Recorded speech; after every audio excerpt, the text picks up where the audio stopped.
Olá, eu sou a Andressa Seto e eu estou aqui com a Stephanie Aguiar. Nós somos do Grupo Canal e aqui hoje nós vamos ter mais uma edição do Canal Cash, um canal que veio para trazer mais informação, curiosidades, conteúdo e toda a atualização da cannabis medicinal no Brasil.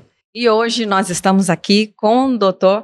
Brix. É um prazer tê-lo comigo, é um prazer conhecê-lo. O senhor doutor que é tão conhecido e tão cotado aqui pela equipe, né, pelos médicos, pelos colegas. E eu queria que você contasse um pouquinho de todo esse currículo, de tudo que o doutor já vem desenvolvendo e há quanto tempo está aqui na cannabis medicinal. Legal. Andressa, muito obrigado pelo convite, Stephanie, Dr. Carlos também. É ótimo estar aqui com vocês. Eu gosto muito de dividir conhecimento e dividir experiência. Eu acho que isso aqui vale a pena na vida da gente, né? Bom, eu sou formado pela USP Ribeirão, e fiz uma carreira na indústria farmacêutica. E desde 2015 que eu prescrevo cannabis medicinal. Comecei a prescrever para agregar mais uma ferramenta no tratamento da medicina integrativa e acabei desenvolvendo pesquisas. Fui para uma empresa, acabei desenvolvendo pesquisas, fazendo fase 1, fase 2, inclusive estudos fase 3 com cannabis. E depois publicação do consenso global de uso de cannabis medicinal em dor crônica, que acabou projetando aí um pouco do meu nome. E agora a gente está com um livro novo que a gente vai falar um pouquinho depois, e o Dr. Carlos. Vamos trazer as novidades.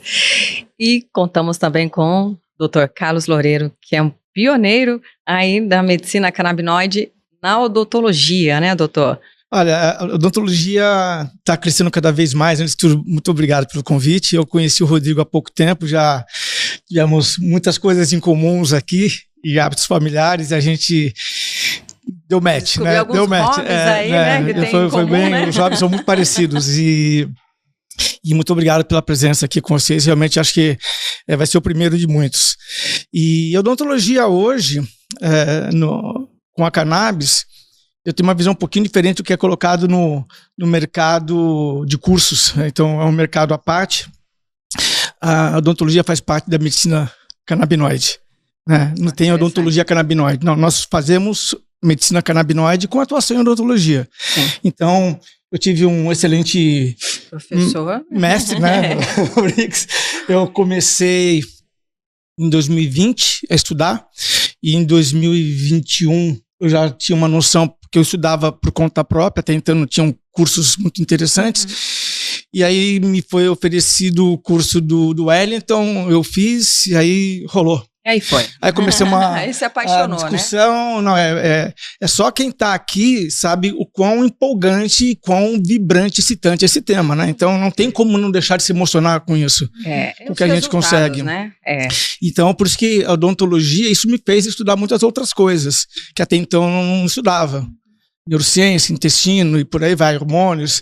Então, isso faz com que a odontologia esteja inserida dentro da medicina canabinoide, que é extremamente ampla. Sim, sim. A gente tem ouvido falar muito, né? Principalmente do ano passado para cá, a mídia tem trazido muita Anvisa na questão regulatória, também a busca maior por médicos, mas também tendo em vista toda essa exposição que a cannabis está tendo, né, no Brasil. O que tem alterado recentemente que é importante os médicos, né, saberem, e também os pacientes nessa questão regulatória? O arcabouço regulatório vem se desenvolvendo desde 2015, né, e hoje nós estamos num ponto onde a gente tem algumas opções muito boas de prescrição. Então a gente consegue prescrever os medicamentos importados, que tem um portfólio bastante variado, não só de canabinoides, mas também de apresentações, formas farmacêuticas, e os produtos que estão disponíveis nas farmácias. Então, a grande mudança deste ano aqui é na RDC 327, que virou 1015, da prescrição. Então, a partir de 4 de maio, já está valendo, nós médicos e dentistas não precisamos mais do receituário azul para prescrever um canabidiol, um CBD com menos ou até 0,2% de THC. Isso é feito no receituário branco controlado. Então, acho que essa é a grande mudança. THC ainda continua sendo necessário prescrever no receituário amarelo. Existem outras mudanças em relação à farmácia de manipulação, que agora pode trabalhar com CBD, não vai precisar mais de licença, mas afeta menos o mercado. Sim, bacana. Viabilizou muito, né? Mas o que a gente vê é um desenvolvimento muito bom. A Anvisa tem feito um excelente trabalho no desenvolvimento do arcabouço regulatório e a gente está caminhando aí, há alguns anos, a gente ter os produtos à base de cannabis como medicamentos. Sim, e tem sido cada vez mais rápido, né, doutor? Isso que a gente tem percebido, né? Agora está indo a passos mais largos do que a gente viu. O doutor está há quantos anos, né, nessa... Agora a gente percebe que isso está se aproximando cada vez mais das liberações e realmente de ter aí essa conduta para todo o Brasil e mais permanente, aí, a gente encontrando mais isso nos consultórios também, né, dos colegas, né? Existe cada vez mais interesse, não só do lado dos prescritores, mas também interesse do lado dos pacientes. Né? Hoje em dia, a gente sabe que tem muito paciente que chega na frente do médico e pergunta: doutor, a cannabis é para mim? Serve para o meu caso? E ainda tem muita gente que, primeiro, não sabe responder, porque não conhece essa área terapêutica nova, e é uma área terapêutica nova de 10 mil anos, mas para nós é uma área terapêutica nova, que ainda tem muita coisa a ser desenvolvida, e tem aqueles que já fizeram uma outra prescrição, mas não tem aquele manejo fino para fazer uma prescrição com segurança e eficácia. Exato, com acompanhamento adequado ali do paciente, né, doutor? Acompanhamento é fundamental. Cannabis medicinal dá trabalho para prescrever, dá trabalho porque a gente precisa titular certinho. Cada um de nós tem uma dose individualizada. Cannabis não é panaceia, ela não vai tratar tudo, mas ela trata muita coisa. Outra coisa que o acompanhamento busca é, se um paciente procurou, por exemplo, com uma queixa de dor crônica, e na anamnese a gente precisa identificar não só a dor crônica, eu preciso saber se esse paciente está dormindo direito, se ele está se exercitando, quanto, o que é que está impedindo, e usar essas coisas como parâmetro também, porque o que a gente vê? Vou tratar a dor crônica, o paciente no primeiro retorno já fala: doutor, eu estou dormindo melhor. Doutor, eu estou ampliando, a dor continua aqui, mas eu ampliei o meu movimento. Isso é muito comum. E é muito interessante porque o primeiro relato que o paciente traz, a grande maioria traz aqui para nós também, é a melhora no sono, né? Sim. E aí vai todo um conjunto e tem muito a ver com essa visão global do paciente, né, doutor? Doutor, visão totalmente holística, né? Quando o paciente dorme bem, o dia seguinte dele é diferente. Já começa melhorando ali, né? Com certeza.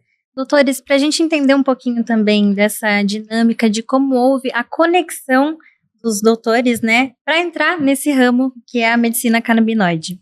Posso começar falando? Please. Até porque é uma via diferente, né? Por isso eu pedi para falar na frente, porque o que acontece? Muitas vezes, e acontece com frequência, cada vez mais frequentemente, eu recebo pacientes indicados por outros pacientes que trataram comigo com cannabis. Então eu recebo pacientes que têm uma atuação dentro da área de odontologia e eu procuro não sair da minha área de atuação, né, embora eu saiba exatamente o que fazer, mas eu tenho muitas vezes pacientes que já me indicaram com Alzheimer, com Parkinson, sim, com autismo, com TDAH. Será que é esse o tipo de paciente que eu quero ter na minha clínica? Será que eu vou dar conta de atender esse paciente com toda a demanda que ele precisa, que é um paciente muitas vezes polifarmácia, e não só nos neurodivergências, mas um paciente que tem Alzheimer, a família dele está comprometida? Sim. Né? Então, será que é isso que eu posso ter para mim como responsabilidade? Então, por que nós dois estamos aqui hoje? Porque quando eu tenho pacientes que eu sei exatamente o que fazer, mas eu acho que eu não devo fazer em respeito ao paciente, eu não devo tratá-lo em respeito ao paciente, eu encaminho para quem faz. É verdade. Isso é bom. E o que acontece? E o fato de eu indicar muito, por receber muito, eu indico bastante. Alguns eu absorvo e acolho. Outros que eu acho que o paciente vai estar na mão de alguém que entenda um pouco mais sobre o tema ou muito mais sobre o tema, eu indico para quem sabe fazer. Porque o que é da minha atuação eu vou acolher. O que não é, eu indico e aprendo, é a parte mais legal. Eu até sei muitas vezes o que ele vai fazer. E a gente conversa depois, muitas vezes, essa parte interessante da saúde integrativa é integrar, é conversar. Não adianta eu chegar e mandar para ele e não saber mais do que ele fez com o paciente. E eu aprendo com ele. Né? Eu já tive paciente. Não, porque em muitas situações eu ligo pro paciente e falo, e aí, como é que você está se sentindo? Está legal? Nossa, doutor, isso é maravilhoso. Eu tô super equilibrado. Isso é muito legal pra gente. Então a medicina ou a saúde integrativa, muitas vezes demanda o que ele falou. Tem que ter tempo para acolher o paciente, para ouvir o paciente e para saber dele depois. Sim.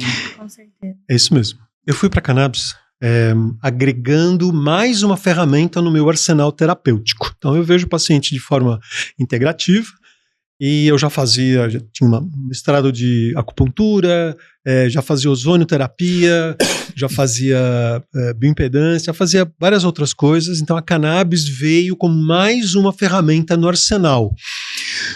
Só que o conhecimento da cannabis e o conhecimento da indústria farmacêutica acabou me levando de volta para a indústria e eu fui trabalhar numa empresa canadense chamada Canopy Growth, que não está mais hoje no mercado médico, e de lá eu desenvolvi. Então já tem 11 anos que eu continuo usando a cannabis como parte do meu arsenal no consultório, mas continuo também desenvolvendo meus projetos de pesquisa e de educação e o livro. E o livro, exato. Que bacana. E vocês entendem que a descoberta do sistema endocannabinoide trouxe toda essa mudança para essa visão também, ela corrobora com a visão integrativa do paciente. Até para explicar um pouco mais aqui, né, para as pessoas que estão assistindo, como o doutor falou, é quase uma panaceia. Mas por que ela consegue resolver tantos problemas? O sistema endocannabinoide, ele é uma inovação para a medicina? Vocês enxergam como um ponto... A descoberta mudou o destino da humanidade. Eu acho que isso aí hoje mudou o destino da humanidade. Entender que ele gerencia tudo. Ele que comanda os outros sistemas, não sei se é mais ou menos isso, né, doutor? O papel do sistema endocannabinoide é fazer o equilíbrio. Sim. Então, a maioria dos sistemas que a gente tem no corpo, sistema gástrico, reprodutor, músculo esquelético, sistema nervoso central, tem receptores do sistema endocannabinoide. Então, o que o sistema endocannabinoide faz? Se tem uma coisa desregulada, se está abaixo, ele traz para o nível fisiológico, para o nível normal. Se está acima, também ele vai buscar o equilíbrio, a harmonização. Então, o sistema endocannabinoide no nosso corpo tem esse papel. Ele foi descrito aí, final da década de 70, se não me falha a memória, pelo Dr. Lanus, Umir Lanus, que eu tive prazer de conhecer pessoalmente. E a partir de então, né, tem os trabalhos do Dr. Mechulam, que já vinha trabalhando isso antes, né, do Dr. Elisaldo Carlini aqui na Escola Paulista de Medicina, eles colaboravam, inclusive. E depois, com a descrição do sistema endocannabinoide, das partes deles, quer dizer, o que forma os endocannabinoides? Endo, de dentro, cannabinoide de dentro. A gente produz substância muito parecida com os cannabinoides da planta. E ela tem receptores para isso, no corpo inteiro. Mas muitos receptores diferentes, não é só o CB1, CB2, tem vários outros receptores. E depende do lugar onde estiver esse receptor, e depende do tipo de endocannabinoide que vai atuar lá, nós vamos ter uma harmonização diferente. Que é o que o pessoal usa, né, aqui, que a gente conhece muito, que é a chave, né? Como a gente já tem dentro da gente, é como se colocasse uma chavinha e estivesse ligando ali, né? Acordando esse sistema para que ele funcione. Mas tem uma coisa muito bonita aí, né, que ninguém ainda teve a resposta firme ainda, que é como que aquela planta, né, desenvolveu um fitocannabinoide ou um fitocomposto que vai atuar no receptor do humano. Olha só. Então, fechadura. Então, e não é só um receptor, né? São vários receptores diferentes. Como é que, se a gente tem uma inflamação crônica, por exemplo, a gente tem uma exposição maior de receptores CB2 a nível periférico. E o fitocannabinoide da planta vai agir nesses receptores, né? Eu acho que é um presente que nós tivemos, Eu acho que foi um presente, exatamente. mas não dá para dizer quem veio antes, né? Não. O pós-pandemia, né, trouxe uma preocupação imensa e a gente vive hoje, tanto as pessoas mais jovens como também as pessoas mais velhas, os idosos, numa preocupação constante da longevidade, né, o mercado wellness crescendo muito. Então, em ter um bem-estar, saúde mental, isso tem a ver com a cannabis? O wellness está dentro do mercado da cannabis? Voltando um pouquinho nisso à tua pergunta, uma coisa que eu percebi logo que a gente voltou da pandemia, eu deixei de trabalhar por volta de 2 semanas, 3 semanas, até tudo se entender o que estava acontecendo. Mas na hora que eu voltei, era só fratura, era só dente quebrado, dando o estresse, bruxismo absurdo. E a gente passou uma fase da pandemia basicamente cuidando disso. A gente nunca colocou tanto implante como na época da pandemia por conta de perdas dentais, por excesso de estresse, ansiedade e tudo mais. Eu acreditava que a gente, a hora que fosse terminar a pandemia, a gente fosse entrar numa calmaria, numa situação mais tranquila. Piorou. Não. Olha só. O que eu percebo é uma crescente. Lá no consultório eu vejo cada vez mais pessoas ansiosas, cada vez mais pessoas consumindo drogas alopatas de controle, de indutor de sono, do que eu imaginava que fosse acontecer. Eu um pouco assustado até. Porque continuou com pós-pandemia. Um pouco pós-pandemia. A pandemia foi uma época muito difícil, né? Eu tenho uma história pessoal na pandemia, que eu quase faleci, fiquei 1 mês internado. E uma coisa que eu vi, notei, é que a ansiedade das pessoas, mesmo não tendo a doença, então pegando formas muito leves, aumentou muito, né? Muito. Então a preocupação era global, todo mundo tinha essa preocupação de evitar a doença, muita gente negou e acabou tendo problema, a doença aconteceu, né? E hoje, o que a gente vê, né, com esse negócio do hantavírus? O que vem me perguntar, a gente tá achando que era Covid, que vai ser igual, e não é. Então isso mostra, é um exemplo que mostra a ansiedade, talvez, né, generalizada. CBD, canabidiol, é um excelente ansiolítico, né? Além de ser um bom ansiolítico, ele não vai criar vício, como um benzodiazepínico, que é um ansiolítico. Ele não vai deixar a pessoa chapada, ou a gente chama, o CBD, ele é psicoativo, ele age no cérebro, né? Muita gente fala que CBD não é psicoativo. Ele é sim, o que ele não é psicodisléptico. Ele não atrapalha o pensamento como o THC, que também atrapalha, mas é dose dependente. Mas o THC é um bonzinho ou é o vilão? O THC, ele é o bonzinho, mas ele tem lá o seu papel de vilão. Aquele bonzinho que, se abusar muito dele, ele vai ter um papel de vilão. É tudo dose dependente. Isso é importantíssimo. E genética dependente também. Pode ser que uma dose X de THC para você melhore sua dor e te deixe bem. E essa mesma dose, para mim, apesar de ter um peso, uma altura maior, vai me deixar atrapalhado. Então, é a genética também que a gente precisa levar em conta, o quanto a gente metaboliza não só o THC, mas seus metabólicos ativos também, né? Então, isso varia na população.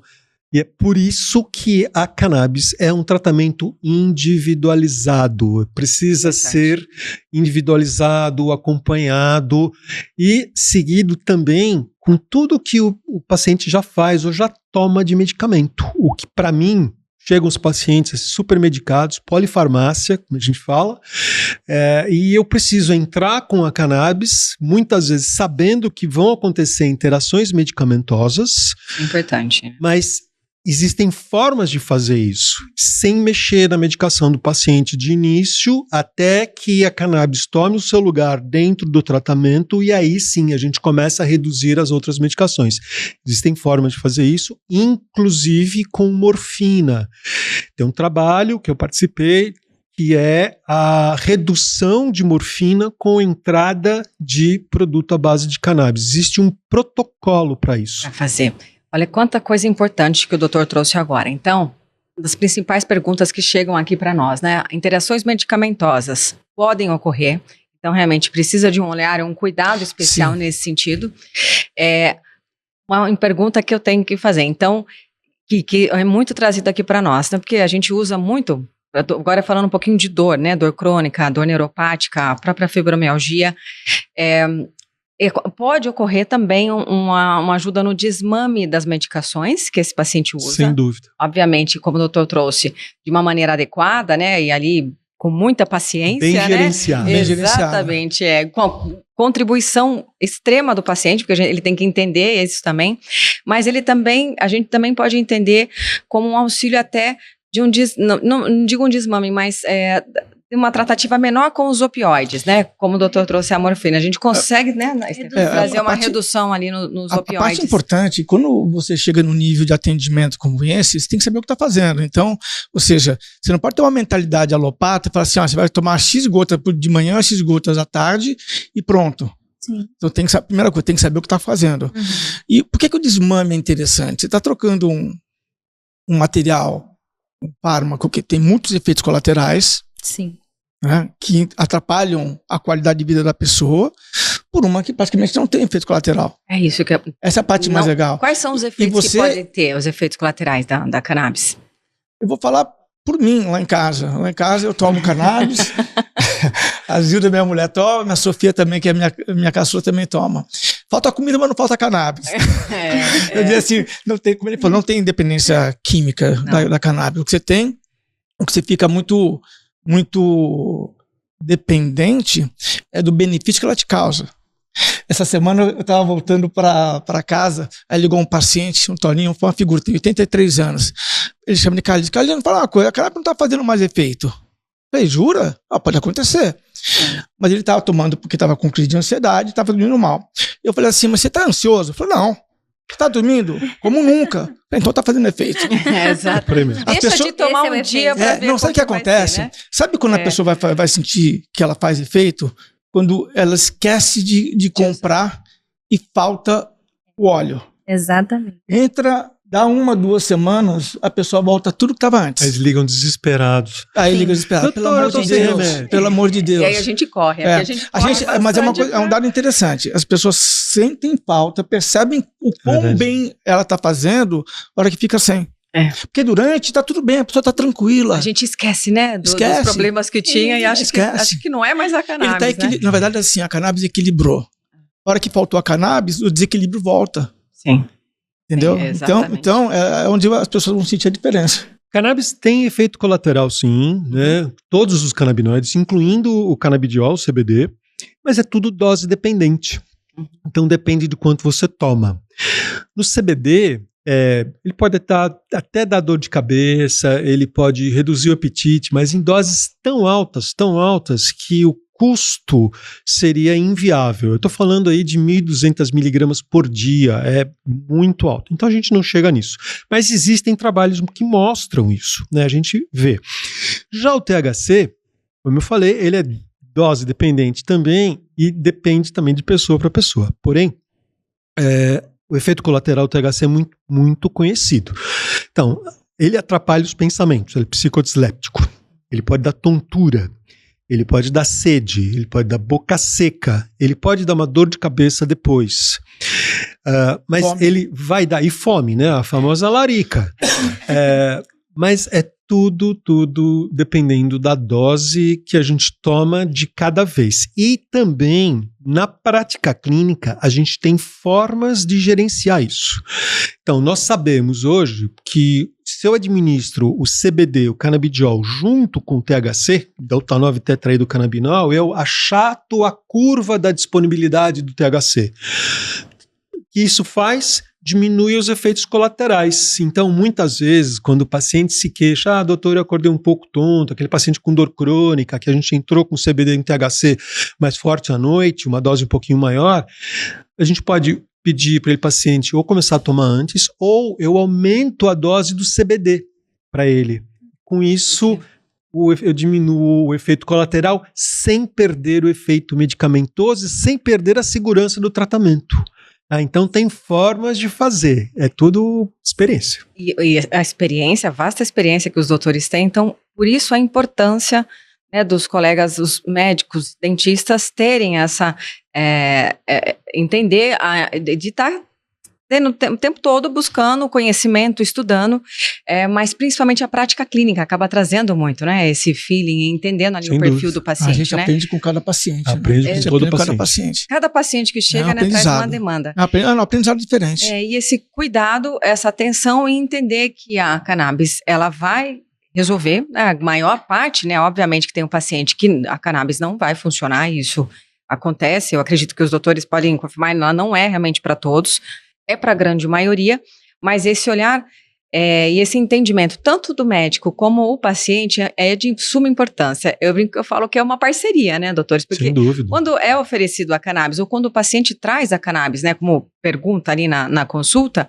ele tem que entender que é um tratamento de longo prazo, né? Ele vai trazer os benefícios, mas acho que a importância é que ele vai tratar a causa, né, que entra dentro da prática clínica dos doutores e do que nós buscamos, né?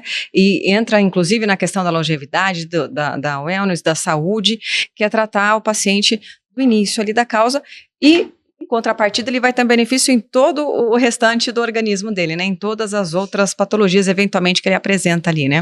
Pode reparar que na maioria dos tratamentos que acontecem em saúde, você está cuidando da consequência e não resolvendo a causa. A medicina tradicional É uma ainda pena, né? trata muito ali só o sintoma, né? A cannabis oferece. Às vezes trata só o exame. Muitas vezes trata Você só vê o exame. número, você vê o número e trata pelo número. Uhum, Entende? E a gente tem com a cannabis a chance de, primeiro, ouvir o paciente. Uhum. Tem que ouvir o paciente. Quando eu recebo o paciente e tem indicação de cannabis, eu falo, ó, você tem indicação, a gente precisa começar o tratamento assim, mas eu falo, olha, no mínimo são 6 meses, no mínimo, né? Depois a gente vai ver se vai continuar ou não. Eu tenho pacientes que eu tento dar alta e eles, não, doutor, eu vou continuar usando esse básico aqui, vou continuar usando porque eu me sinto bem e vou continuar. Tá bom, pode continuar. É dependência do medicamento? Não, não é. O THC pode criar alguma dependência, tem um estudo que mostra que ele cria 9% de dependência quando fumado, tá? Pra você ter uma ideia, cigarro é cerca de 36%, heroína perto de 40%, THC 9%, mas é fumado, onde uma dose é muito maior, a primeira passagem não é no fígado, vai direto pro pulmão para circulação, então é completamente diferente. Na cannabis medicinal, a gente não tem, ou do uso medicinal da cannabis, a gente não tem nenhum relato de vício quando o uso é médico. Que maravilha. A diferença com, por exemplo, o álcool, né, que a liberação, o cigarro que a gente encontra, né, são produtos que são liberados. São drogas legais. Lícitas, né? Exatamente. São drogas lícitas. Mas eu trago um termo que eu acho que é importantíssimo e que todo mundo fala muito, né, é a questão da segurança. Então, a gente pode dizer que o tratamento com a cannabis, ele é um tratamento seguro. Se eu o Stephanie tomar um vidrinho de cannabis, sei lá, o meu filho, né, eu uso com as crianças, pegar um vidrinho e tomar um vidrinho. É uma dúvida muito constante das mães, né? Por exemplo, se eu tomar um vidrinho, corro risco de vida? É uma dúvida que risco de vida eventualmente não, aparece. Né? Mas o que vai acontecer depende do que tem dentro do vidrinho. Exato. Então, se for THC, broad spectrum, né, que é toda a planta, mais o CBD, tem todos os canabinoides lá e o THC foi retirado, pode dar uma diarreia, mais por causa do veículo e não por causa do óleo, né? Não por causa do CBD. E é isso, acho que não vai deixar a pessoa bem calminha, vai dormir muito bem. Já o THC, a pessoa vai ter efeito colateral, né? E esses efeitos que eu acabei de mencionar. Mas a pessoa vai dormir muito rápido. Muito. Eu já tive paciente que errou a dose, paciente oncológica, errou a dose e ela nunca tinha experimentado o efeito de produto à base de cannabis, nem fumado, nunca. Né? Ela ficou apavorada, o marido dela me ligou, eu falei para ela, você coloca ela num quarto, deixa água e umas bolachinhas doces lá, porque ela vai morrer de fome, ela vai ter sede. E deixa ela dormindo, sem luz e não precisa se preocupar, né? E checa de cada meia hora, no mínimo, e me liga. Mas não vai acontecer nada. Não vai acontecer nada. Grave. Eu tenho casos também de pessoal que estava trabalhando numa casa e achou um pote de gominha e abusou das gominhas. Jujuba. Jujubinha é a goma, que é uma forma farmacêutica bastante utilizada hoje em dia, né? E eu acho muito legal isso. E quando a dona da casa chegou, esse funcionário estava dormindo no sofá, né? E dormiu até o dia seguinte, porque não acordou, deve ter ingerido um monte de THC. Então, o efeito que pode acontecer, né, é muito mais tranquilizante e benéfico. Certo. Tá? Diferente do álcool, né? Tem os comprimidos, né? Toma comprimido também. Toma uma caixa de Rivotril. Você virar e vai ser complicado. Tem uma analogia que eu gosto de falar, o pessoal pergunta, eu vou ficar chapado. Não, eu falo, olha, imagina que você é um torcedor do time A. Não vou falar time aqui, porque senão... torcedor do time A. Você acabou de sair do estádio, seu time ganhou, e você está atravessando a rua e tem um bando de torcedor do time B. Você prefere que eles estejam, 1, cheio de cannabis, 2, cheio de álcool. É uma ótima analogia. Se tiver cheio de cannabis, eles vão estar tranquilos. Eles vão estar tranquilos. Você vai atravessar a tua rua sem problemas. Mas se tiver o álcool, não, aí você vai ter problemas. Sim, com certeza, uma boa... é importante. O doutor trocou num ponto que também tem muita dúvida, é a forma farmacêutica, né? Sim. O que é a cannabis? Isso gera muita curiosidade também. A grande maioria conhece apenas como as gotinhas, né? Então, é o mais utilizado, né? É o mais fácil de utilizar, é o mais utilizado. Vamos lembrar que cannabis é um nome geral para um fitocomplexo. Quer dizer, fito de planta, complexo, porque tem um monte de coisa lá dentro, tá? Então, lá dentro da planta, na flor da planta, a gente tem CBD, THC, THCV, CBN, CBG, todos esses canabinoides, tem mais de 140 canabinoides, mais os terpenos, que é o que dá cheiro, mas também tem efeito medicamentoso. Dependendo da combinação de terpenos, nós temos efeitos diferentes. E outras substâncias, alcaloide, álcools, açúcares, tem muita coisa lá dentro. Bom, quando a gente extrai isso da planta, o que vem é uma resina, é um negócio super pegajoso, uma resina escura, e essa resina, então, ela é purificada e ela é diluída em um veículo. Então, esse veículo que é a forma farmacêutica. Então, ela pode estar diluída em óleo, que é o mais comum. Então, olhinho sublingual, porque ele é absorvido pela mucosa da boca. Tem uso tópico. Então, são os cremes, pomadas, géis para uso tópico, de pele e de mucosa. Tem gel para uso vaginal, gel para uso oral, são mucosas. Spray nasal. A gente também tem spray nasal, tem spray bucal, comprimido ou cápsula gel.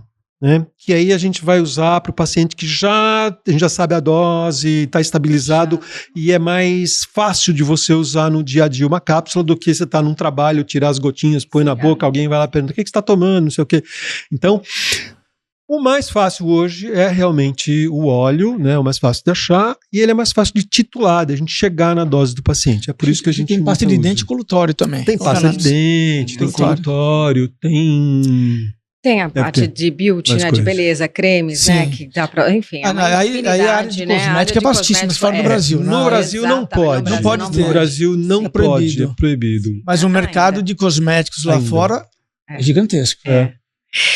Trazendo um pouquinho sobre a saúde da mulher, né, a gente ouve e está realmente em torno, principalmente de mulher 40 a mais, a gente vem observando bastante esse mercado que vem crescendo e uma preocupação constante. E a cannabis entra muito, né, dentro de patologias como a endometriose, que a gente também está vendo uma crescente nesse sentido, mas a mulher, ela está vivendo mais e ela quer viver com qualidade de vida. A cannabis contribui também dentro desse perfil, desse paciente? A minha mulher, eu comecei a tratar dela no meio da menopausa.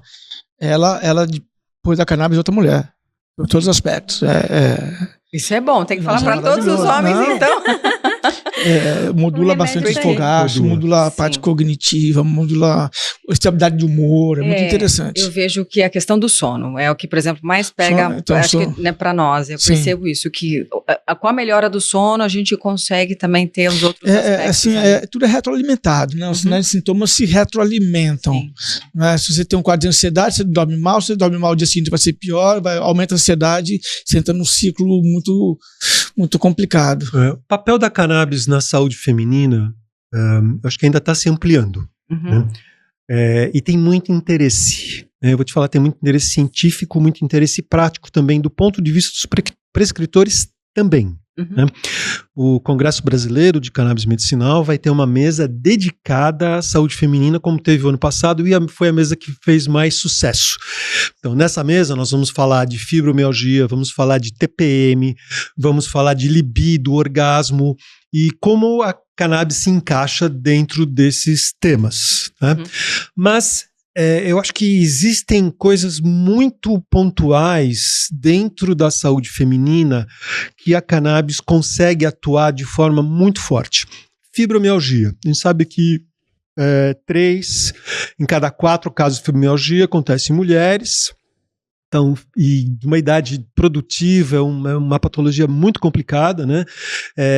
E com a cannabis a gente consegue ajudar muito essas mulheres. Inclusive existe uma teoria, Dr. Ethan Russo, nos Estados Unidos, de que fibromialgia é uma deficiência do sistema endocannabinoide. Olha só, né? Que interessante, né?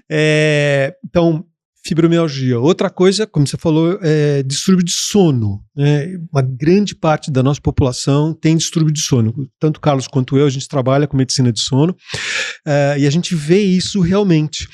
E o sono está relacionado à ansiedade também. Né? O sono está relacionado com exercício físico. Então, quando eu consigo introduzir os medicamentos à base de cannabis numa terapia que ela não é só cannabis, ela tem várias coisas em volta no tratamento dessas pacientes, perimenopausa, menopausada já, a gente consegue devolver muito da qualidade de vida para elas, porque elas vão ter menos dor, vão dormir melhor, então elas começam a fazer exercício físico. O que a gente faz? A gente está transformando um círculo vicioso para a esquerda, né, para um círculo virtuoso para a direita. Então, melhora muito a qualidade de vida, porque a gente atua em vários pontos.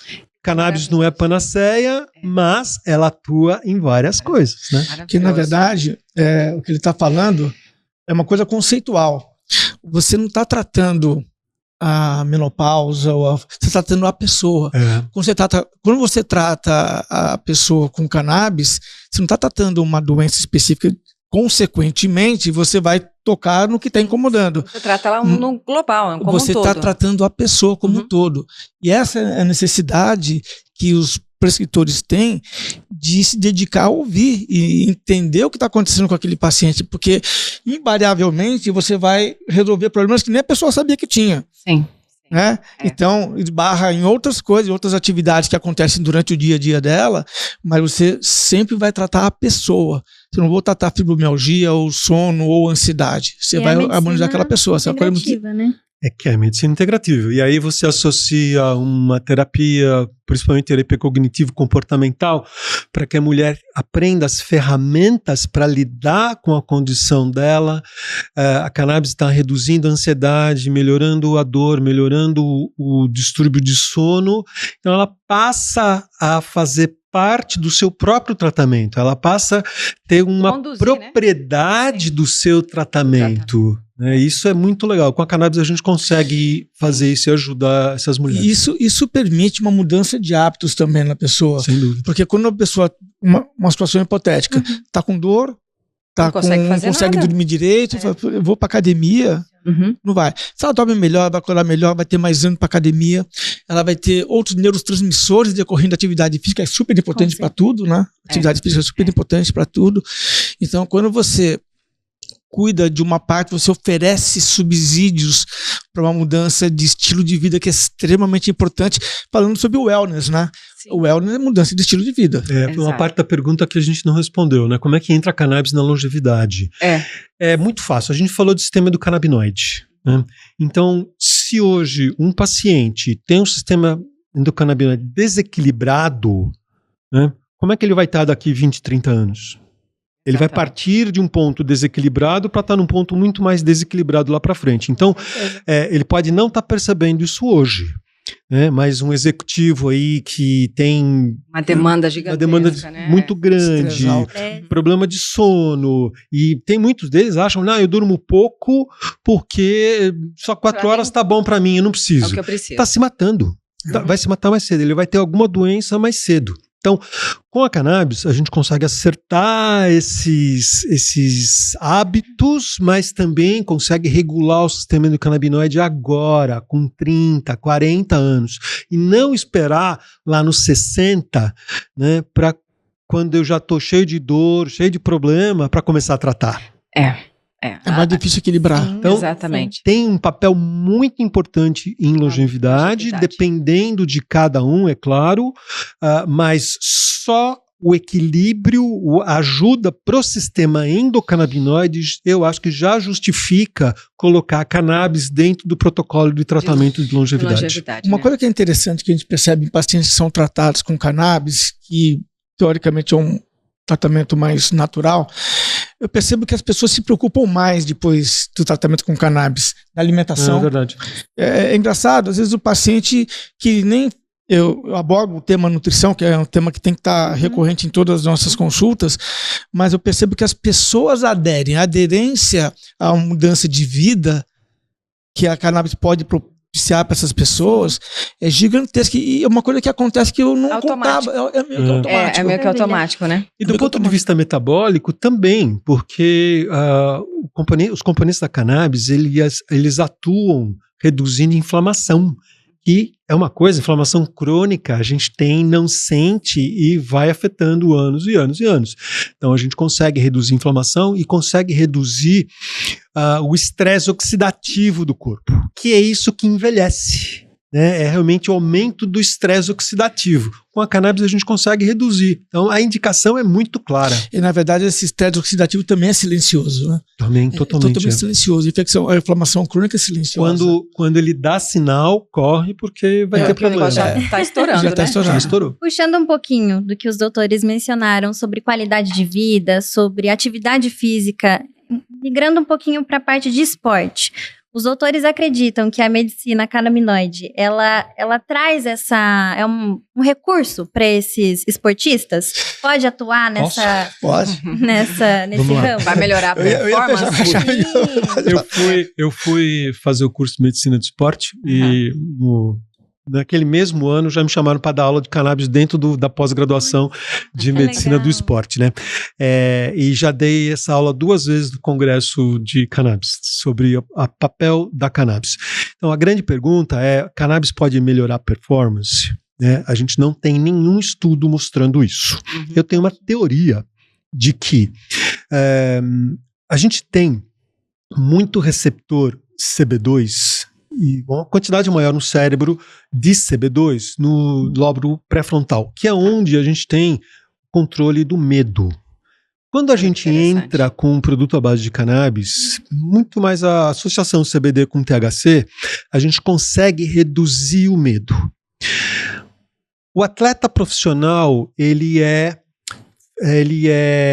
treinado, ele é condicionado a movimentos repetitivos, que é a memória muscular. Então, eu vou usar uma ilustração aqui de um futebol, um pênalti. Então, o cara está acostumado a bater pênalti. Ele vai bater 500 mil, 5 mil pênaltis. A gente sabe que 5 mil é repetição, né? Freakaholics, o livro. 5 mil é repetição, que a partir dali você vai aprender melhor. A cannabis reduz o medo de errar. Olha que interessante, né? Então, se reduz o medo de errar, ele vai aprender mais rápido e talvez vai tentar um movimento que ele não tentaria, né? É teoria, tá? Eu não tenho isso comprovado, mas é uma teoria. Eu apresentei isso há 3 anos atrás no congresso. Então, isso pode ajudar. Agora, lesões. A gente sabe que a lesão muscular, lesão óssea, a gente consegue recuperar mais fácil com o uso de CBD. Dores, a gente consegue reduzir as dores com o uso do THC. Precisa tomar cuidado do THC em atleta profissional. Por causa do doping. Por causa do doping, né? Então precisa tomar muito, e não é só atleta, né? Piloto, motoristas, todo mundo que vai passar profissionalmente por um doping precisa tomar cuidado. A gente consegue então reduzir inflamação, consegue reduzir dor, reduzir ansiedade. Pré-prova, né, com CBD, e hoje a gente consegue fazer isso.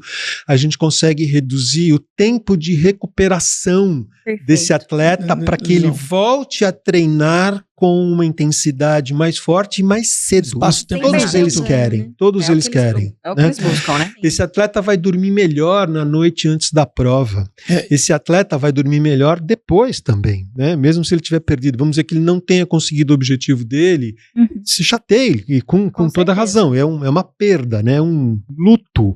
Sim. E a cannabis ajuda nisso também, né? Reduzindo a ansiedade. A gente não tem artigo que mostra, eu vou correr mais com a cannabis, vou fazer os meus 100 metros rasos no tempo mais curto. Não.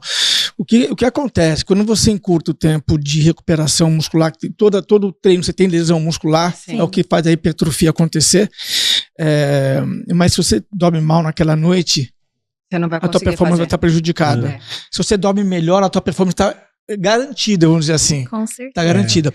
Eu luto taekwondo e eu participo de campeonatos. E a gente, sempre que na véspera do campeonato, não tem como não ter estresse ou ter ansiedade. É impossível. Quem está preocupado com performance vai ter estresse pré-prova, não tem jeito. Eu sempre falo, se um dia eu não tiver mais preocupação com o que eu vou apresentar no dia seguinte, tá na hora de parar. Não é verdade? Exatamente, se eu tenho um compromisso com o resultado pessoal, eu tenho que ter. Na verdade, faz parte, né? Esse friozinho na barriga é bom, mas essa ansiedade é uma ansiedade positiva, aquela que te move para frente, não aquela que te segura para trás. Né? E no caso da cannabis, a gente tem um outro detalhe importante, que tem sido muito utilizado nos esportes de contato, já falando sobre a luta. Na minha categoria, a gente tem, não pode ter golpe de punho na cabeça, não tem como acontece no boxe, no MMA, a gente tem chute na cabeça. Mas é melhor do que tomar golpe de um soco na cabeça, por exemplo. E hoje está sendo muito utilizada porque ela tem características neuroprotetoras, neuroindutoras, neuroreparadoras. E essas pessoas que lutam MMA, boxe ou Muay Thai, por exemplo, o índice de lesões neurológicas nessa pessoa, o Maguila como ficou, né, é altíssimo, ou seja, o golpe na cabeça faz com que você tenha danos neuronais, e a cannabis ela pode contribuir, auxiliar para uma certa proteção para esse tipo de atleta. Eu, trabalhando no Canadá, eu participei de um estudo em veteranos de hóquei, que também tem muita lesão, muita pancada. E o resultado foi bem interessante. E a gente ia começar um estudo em jogadores que estavam atuando para fazer neuroproteção. Mas só para terminar o assunto aqui de esporte, né? Eu não gosto muito de falar da minha experiência pessoal, né? Porque é pessoal. Mas eu gosto muito de andar de bike, fazer ciclismo, né? E eu saí um dia e falei, eu vou fazer hoje pelo menos 50 quilômetros. Para mim é bastante, tá? Muitos não mas para mim é bastante. E eu saí e depois de uma hora parei para uma aguinha e tomei o meu produtinho à base de cannabis, que eu não vou falar o que era agora, mas eu tomei um produtinho à base de cannabis e completei 70 quilômetros. Então eu cheguei em casa e falei, eu vou estar morto. Nossa. Tomei um banho e eu fui fazer um churrasco, eu tava super bem. Foi a única coisa que eu fiz de diferente, né? Foi essa gotinha. Aquela gominha e que me ajudou bastante. E depois eu fui entender o porquê. Aí eu fiquei o resto do dia estudando o porquê. Para entender o que tinha funcionado. E bem interessante. Completando a sua primeira pergunta, eu acho que hoje, no esporte de alta performance, não dá mais para desconsiderar a presença da cannabis. Diferença, né? Porque segundos ali fazem muita diferença. Né? E ela realmente ela colabora. Vai no sentido de proteção do atleta, de recuperação de qualquer outra coisa. Então, atleta de alta performance não tem que considerar a possibilidade de ter a cannabis juntos. Só com esse cuidado, claro, do doping, que realmente ele pega e a orientação médica vai ser essencial. Para o uso amador, né? Tudo bem, não tem complicação. Sim. Mas para quem está competindo para valer, tem que tomar cuidado com o doping. Tem que ter orientação médica, né? Isso é importante. Exato. E isso é uma das coisas que eu falo no livro. Tem um capítulo de medicina esportiva. Tá muito legal o capítulo. Ele me deu a incumbência de revisar o livro inteiro. Isso é bom. 400 páginas. O capítulo realmente é muito interessante. Gente, eu queria falar, não posso deixar de falar. É uma abordagem que a gente traz, até porque é uma vivência minha como mãe atípica, trazer sobre a neurodivergência. Na verdade, até o doutor estava numa conversa, né, anterior, a gente estava vendo que a cannabis entrou no Brasil, né, aqui, graças a uma mãe, né, de uma criança atípica, que tinha, né, as convulsões, epilepsia, e a neurodivergência traz muita preocupação Mas a cannabis também traz muita esperança, né, para nós, porque ela traz não só uma melhora ali do meu filho ou dos pacientes, né? Quando a gente tem um problema com alguém da família, né, ali qualquer pessoa, né, problema, eu brinco, se você tem saúde, vai embora, faz tudo, você não tem problema, você só vai entender que você vai ter problema que você tem uma questão de saúde, mas a melhora que traz no contexto familiar. E aí a gente entra com os casos, né, de epilepsia, autismo, enfim, uma vasta, a própria paralisia cerebral que a gente vê as crianças que têm aí, a hipertonia, a hipotonia. Então, a cannabis, ela vem sendo difundida, ela efetivamente traz a melhora para esses pacientes? Bastante. Eu tenho vários pacientes, eu vou dizer mais de 200 pacientes já tratados, neurodivergentes, várias patologias, a maior parte com TEA, autismo, mas o que a gente vê tem uma variedade muito grande de sintomatologia, né? No geral, a gente tem aquele déficit de cognição, a gente tem os problemas comportamentais, muito distúrbio de sono, muito. E crianças, assim, no meio da noite a criança resolve bagunçar, né? Tem um paciente que inundou a casa, 3 anos de idade, ele inundou a casa às 3 horas da manhã, né? E, bom, então o que a gente vê com o uso de produtos à base de cannabis, né? Primeiro, a gente precisa tomar cuidado com o uso do THC em crianças, assim, porque está desenvolvendo o cérebro ainda, principalmente a parte da cognição. E até os 25 anos de idade, a gente ainda está desenvolvendo. Então, existe uma contraindicação relativa do uso de produtos com THC nessas crianças. Tem algumas indicações? Tem, né? Mas são muito específicas. Então, a gente entra com o produto, o canabidiol, CBD, geralmente o broad spectrum, que tem o resto da planta lá dentro, para melhorar o sono, para melhorar o comportamento e para melhorar um pouco da cognição. Eu acho que nesta ordem que eu falei é onde a gente vê os melhores resultados, né? O sono, sem dúvida, passa a dormir melhor.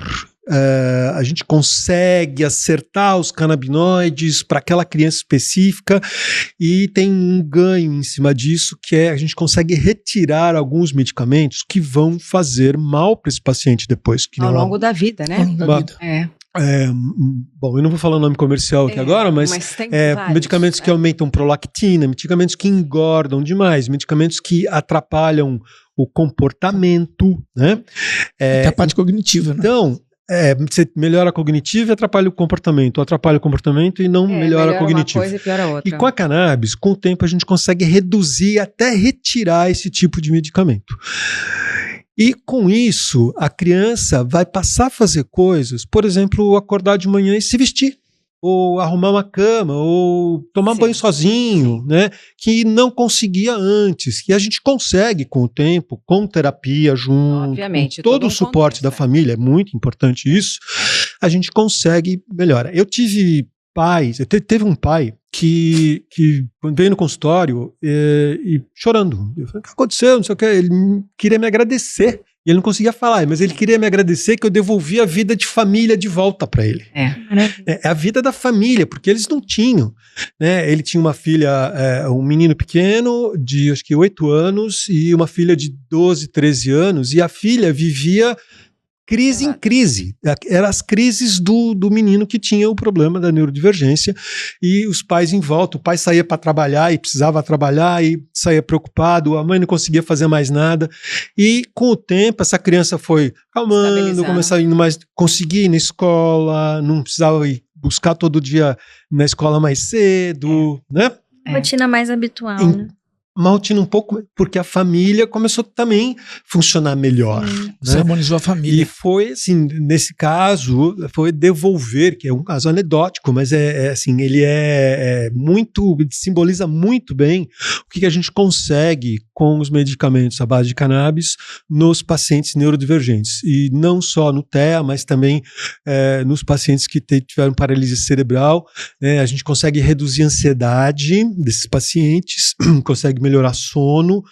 A dor também. A dor também, porque eles têm dor e não sabem como se expressar. né? E isso gera as crises de choro, crise de grito, e é muito complicado, né?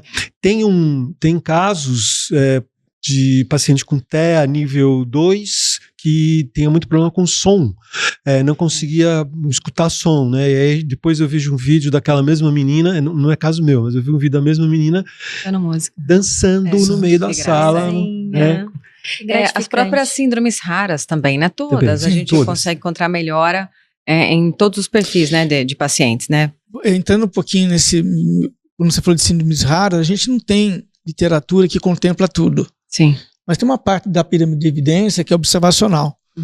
Às vezes você não consegue explicar, mas você está vendo o que está acontecendo. Exato. E a gente conhece a fisiopatologia, você sabe que dá para usar ali. Dá para usar. Então, por analogia até do que está acontecendo, a gente vai falar provavelmente até na neurologia do trigêmeo, a gente entende que, poxa, não tem evidência para isso, para essa síndrome, porque não tem estudo, simplesmente não tem estudo. Você vai ficar esperando o quê?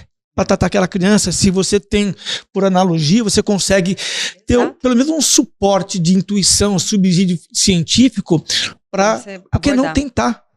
Né? Porque não tentar. Então, eu acho que a gente, num futuro muito próximo, vai ter muita surpresa ainda, cientificamente falando. Olha que interessante. Tudo isso é maravilhoso, principalmente para os colegas doutores que estão, né, nos assistindo, e os doutores vêm com esse presente, né, que é o livro que vocês estão lançando, que é Descomplicando a Cannabis Medicinal na Prática. Para quem que foi feito esse livro, né? O que ele traz? Conta um pouquinho para nós sobre essa obra que entrega tudo, né? Vamos lá, entrega mesmo. A ideia de fazer esse livro nasceu há 2 anos e meio atrás, quando eu comecei a escrever, que era para mostrar realmente como que a gente deve prescrever o produto, como a gente escolhe o paciente, quais são os pacientes que têm indicação, quais são essas indicações, entender com segurança como é que eu posso fazer, como eu escolho os canabinoides, ou mesmo a relação entre os canabinoides, o que eu vou fazer com aquele paciente, escolher a dose, começar subir a dose, titular e acompanhar esse paciente, e dar o acesso e acompanhar esse paciente. E tudo mais que está envolvendo isso daí. Bom, isso aí é o curso que eu dei várias vezes, eu dei 32 edições, vamos para a 33ª. Fiz uma deles. Não, mentira, eu fiz 3 deles. Você fez várias vezes, vamos para a 33ª agora em junho, mas o livro, ele é para profissionais de saúde, né? Não é um livro para leigo, mas é um livro para profissional de saúde que quer aprender a prescrever com segurança e eficácia, né? Então, no livro, além desta primeira parte, que é o curso em si, né, que a gente realmente entrega o ouro, né, de como fazer e como fazer com segurança e eficácia, tem um método para isso que eu desenvolvi. A gente tem outros capítulos que adicionam ao conhecimento. Então, tem um capítulo de odonto que eu fiz uma parceria aqui com o Carlos, ele fez uma boa parte do capítulo, além de revisar o livro inteiro, obrigado. Tem um capítulo de saúde feminina que eu fiz com a doutora Maria Isabel Nestares, muito mais voltado para a saúde mental. Tem a parte de fibromialgia, endometriose, mas é bem voltado para a saúde mental e menopausa, que é o forte dela. Tem um capítulo de medicina de esporte, tem um capítulo de medicina chinesa. Existe uma relação direta, né, da medicina chinesa com o cannabis, porque as duas atuam no sistema endocannabinoide. Eu escrevi um artigo sobre isso, e aí acabei desenvolvendo esse artigo em um capítulo do livro. Tem outro capítulo sobre distúrbios sexuais, que esse capítulo é inédito na cannabis, né? A gente não tem um capítulo de livro disso daí. Bom, medicina do esporte, já falei, tem um de teste genético. Por que o teste genético ele é importante no uso da cannabis? Aí tem o capítulo de dor, tem o capítulo de autismo, de insônia, depressão, ansiedade. Então, ele é bem completo. Então, profissionais de saúde, médicos, dentistas e outros profissionais que precisam conhecer sobre cannabis, esse livro aqui realmente ele veio para entregar. E ele é inovador, porque no mercado até então nós não tínhamos nenhum livro que entregasse tanto e falasse de toda a abordagem, todo o perfil de paciente. É verdade. Quando você vai estudar com livro, você tem são quase todos os mesmos perfis, né? Todos os livros têm quase o mesmo jeito. Falo geral. Exato. É a mesma coisa. Os capítulos são até quase parecidos nele. E E quem o conhece e sabe o entusiasmo que ele coloca no tema, dá para entender o porquê esse livro vai ser um sucesso. Porque tem um capítulo de odontologia que a gente escreveu que não tem referência. Não tem referência. Eu não coloquei referência. Sabe por quê? Eu quero obrigar as pessoas a lerem lá, porque não adianta se você é dentista e quiser comprar o livro, comece pela primeira página. Não vá no capítulo de odontologia, senão você não vai entender. Então, para que as pessoas atuem nas suas áreas escolhidas, precisa entender tudo. Então, a gente fez questão de não colocar nenhuma referência, não tem mesmo. Porque a referência está antes do livro. Estão todas lá. Estão todas lá. Estão todas lá. Dermato também, tem um dermato que a gente fez o mesmo raciocínio. E realmente, eu nunca vi, né? A Dermato realmente é mais inovador ainda. O que é legal é que ele vai te dar uma abrangência maravilhosa, eu posso dizer, porque eu li o livro inteiro, e você vai conseguir extrair coisas que você nem pensou em utilizar. Sim, exatamente. Vai te dar subsídio para tratar todas as patologias. E outra coisa, esse livro ele vai viver muito tempo, porque é um método. Com certeza. Nós vamos ter novos canabinoides, vai ter nova legislação, novos dados, novas referências. Sim, mas o método ele não vai mudar tão cedo. Não vai mudar tão cedo. Um dia eu acho que vai sim. Eu acho que vai. Ele vai aprimorar. A gente vai mudar as formas farmacêuticas. Talvez com novas formulações e tudo mais. Mas o método da prescrição, de como é que você chega no canabinoide, como é que você chega no produto final, isso aí... Uma coisa que... Não vai. Vai aprender o raciocínio clínico. Esse é o ponto. Uma coisa que é importante, que quem está pensando em prescrever, é que tem que se desvincular da alopatia. Então, se a pessoa for com mentalidade alopata ali, vai dar errado. Vai dar errado. Sim. Ou não vai perceber, a pessoa vai ficar desencantada. Hoje infelizmente, deve acontecer com o Wellington também. Sim. Deve acontecer com o Wellington também. Hoje eu tenho que investir um tempo para explicar por que o vizinho deu errado.